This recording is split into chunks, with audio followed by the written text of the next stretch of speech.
Hello everyone. So in this video we are going to talk about obesity. Now obesity is defined as excess of fat cells, that is adipose cells in the body, so much so that it impairs the health of the person. According to BMI, an obese person is the one with BMI more than 30. It is classified into three types based on the BMI.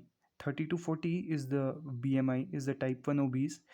BMI of 40 to 50 is classified as morbid obese or the type 2 obese. Type 3 obese is the one that has a BMI of more than 50, also known as super obese.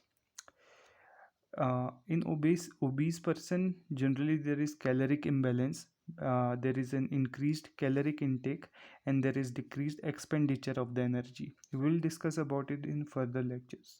The measurement is generally done in the terms of BMI, that is Quetelet index. There are other indices like ponderal index, Lorentz formula. We can also use the skin fold thickness measurement using the Harpendance caliper. Okay, there are many methods to measure the obesity. In this video we will focus on types and the etiology behind obesity. So there are two types of obesity, either the central obesity or the peripheral or generalized obesity. The central obesity is also known as abdominal or the visceral obesity, because here there is fat accumulation in the trunk region and the abdominal cavity involving our viscera and the peritoneum mesentery. In this central obesity, mind you, there is risk of increased risk of diabetes, that is type 2 diabetes, metabolic syndrome and coronary artery disease. Now this risk in central obesity is because the central or the intra-abdominal adipocytes have an increased lipolytic activity, so they will produce an increased amount of free fatty acid, and this free fatty acids through the portal circulation reach our liver and carry out the unwanted metabolic reactions leading to such pathologies. Also, in central obesity, we see a waist hip ratio of more than 1 in the case of male and more than 0.9 in the case of female.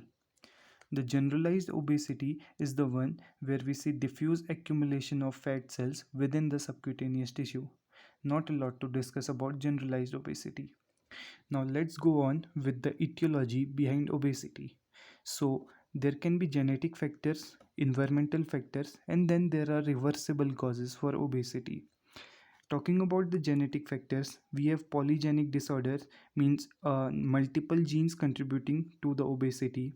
Okay, these involve the PPAR gamma gene and adiponectin. The monogenic forms are because of involvement of a single gene. This can be seen in the leptin gene mutation or the leptin receptor gene mutation, or there can be a mutation of POMC, that is pro-opiomelanocortin gene. Okay, there are few conditions where a child is born with obesity, that is Prader-Willi syndrome and Lawrence-Moon-Beadle syndrome. You must remember it if you studied retinitis pigmentosa. Also remember that the monogenic form occurs because of autosomal loss of mutation, and here the child will have a unwanted polyphagia, okay, and he will have mental retardation. The environmental factors behind the obesity is the food and the physical activity. uh, it becomes very clear by the fact that there is an increased intake of the calorie and there is decreased expenditure. So the food here will be more, there will be more intake of the food, energy dense food, large portion of food will be taken, and more intake of beverages, whereas less physical activity, the jobs where the patient is more of like less physically active, these all contribute to obesity. The reversible causes are what we need to remember thoroughly. Okay, so there can be endocrine reversible cause or the drugs related reversible cause. Okay, so the endocrine causes include hypothyroidism, the Stevens-Leventhal syndrome or the PCOS, insulinoma, and the Cushing syndrome. And the drugs include the antipsychotics, anti-diabetic, antihypertensive, and hormonal contraceptive. So this is about the type of obesities and the etiology behind obesity. In next video we will discuss about pathogenesis behind obesity. Thanks for watching.